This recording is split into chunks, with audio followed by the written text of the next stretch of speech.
അങ്ങനെ Kerala Blasters FC ഗോവയുമായിട്ട് പരാജയപ്പെട്ട് ആകെണ്ടായിരുന്ന ഒരു ചെറിയ പ്രതീക്ഷ കൂടെ കളഞ്ഞു കുളിച്ചു എന്ന് വേണം പറയാൻ. കേരള ബ്ലാസ്റ്റേഴ്സിനെ സംബന്ധിച്ചിടത്തോളം നമ്മൾ കഴിഞ്ഞ വീഡിയോയിൽ സംസാരിച്ചതുപോലെ അടുത്ത സീസണിക്ക് വേണ്ടിയിട്ടുള്ള പ്രാക്ടീസ് മത്സരങ്ങളാക്കി എടുക്കണമായിരുന്നു ഇനിയുള്ള 4 മത്സരങ്ങൾ.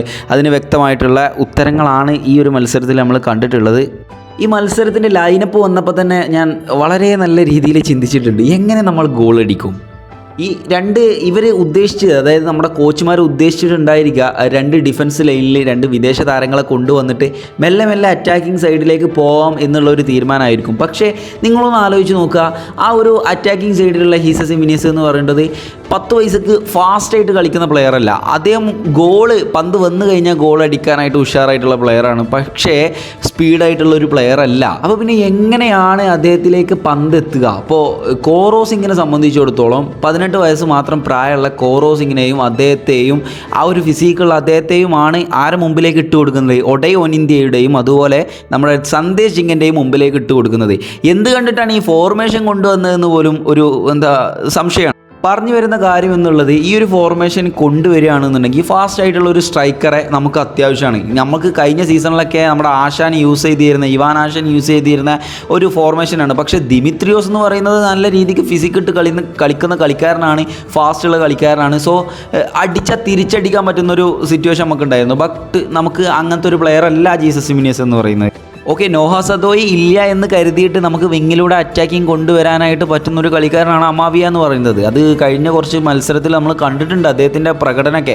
അദ്ദേഹത്തെയും ഒരു മിഡിലേക്ക് ഇറക്കി വിങ്ങിലൂടെയുള്ള ഒരു അറ്റാക്കിങ്ങിലേക്ക് കൊണ്ടുവരാനായിട്ടാണ് ഈ ഒരു മത്സരത്തിൽ നമ്മുടെ കോച്ചുമാർ ശ്രമിച്ചിട്ടുള്ളത്. ബട്ട് അതും പരാജയപ്പെട്ടു പോയി എന്നുള്ളതാണ്. മത്സരത്തിൻ്റെ ഓവറോൾ കാര്യങ്ങൾ പറയുകയാണെന്നുണ്ടെങ്കിൽ ആകെപ്പാട് കുറച്ച് നല്ല രീതിയിൽ കളിച്ചത് എനിക്ക് തോന്നിയിട്ടുള്ള ഒരു കാര്യം ഐബാൻ ഡോളിങ് മാത്രമാണ്. കുറച്ച് അറ്റംപ്റ്റും കാര്യങ്ങളൊക്കെ ഒഴിവാക്കിയിട്ടുണ്ട്. അതായത് ഗോവയുടെ ഒരുപാട് അറ്റംപ്റ്റും കാര്യങ്ങളൊക്കെ ഒഴിവാക്കിയിട്ടുള്ളൊരു താരമാണ്. വളരെ നല്ല രീതിയിൽ തൻ്റെ ഫിസിക്കും കാര്യങ്ങളും മെനക്കെട്ട് കളിച്ചിട്ടുണ്ട് എന്ന് പറയുന്ന രീതിയിലാണ്.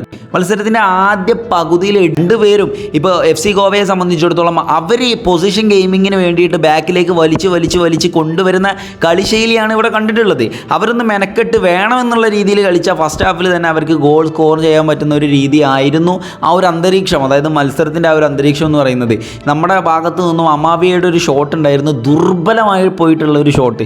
എന്താണ് ആ ഷോട്ടിനെ പറയേണ്ടത് എന്ന് പോലും അറിയില്ല. ഇതിനേക്കാൾ മറ്റൊരു വ്യത്യസ്തപരമായിട്ടുള്ള സംഭവമാണ്, മിഡിൽ 4 പ്ലേയേഴ്സിന് ഇട്ടിട്ട് അങ്ങേ തലക്ക് കൊണ്ടുപോയിട്ട് ലൂണയെ അവിടെ ഇട്ടിട്ടുണ്ട്. ലൂണ ആ സൈഡിലൂടെ എന്തൊക്കെയോ കാട്ടുന്നുണ്ട്.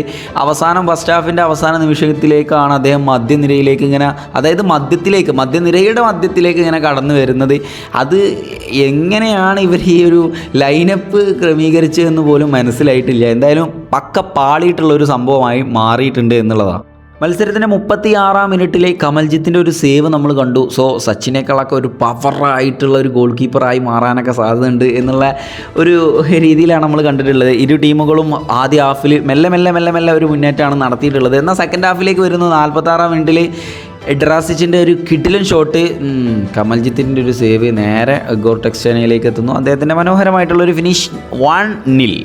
പിന്നെ മത്സരത്തിന് ഒന്ന് പച്ച പിടിച്ചിട്ടുള്ളത് എന്ന് പറയുന്നത് ഐമൻ വന്നതിന് ശേഷമാണ്. ഈ മത്സരത്തിൽ നമ്മളെ ടാർഗറ്റ് ഷോട്ട് എന്ന് പറയുന്നത് വെറും 1. നമുക്കൊക്കെ ഇപ്പോഴും ആരാധകരൊക്കെ ഇങ്ങനെ പറയുന്നുണ്ടാവും റെഫറീൻ്റെ കുറ്റം ഐമന് കാണിച്ചിട്ടുള്ള ആ ഒരു കാര്യത്തിൽ. ശരിയാണ്, അത് ഒരു റെഫറിയുടെ പിഴവ് തന്നെയാണ്, അല്ലാതൊന്നും ആരും പറയുന്നില്ല. ബട്ട് നമുക്ക് എന്താണ് ഈ മത്സരത്തിൽ കാണാൻ സാധിച്ചത്, എന്താണ് ഈ മത്സരത്തിൽ കാട്ടിക്കൂട്ടാൻ സാധിച്ചതെന്നും കൂടെ നമ്മൾ ചിന്തിച്ച് നോക്കേണ്ട ഒരു കാര്യമാണ്.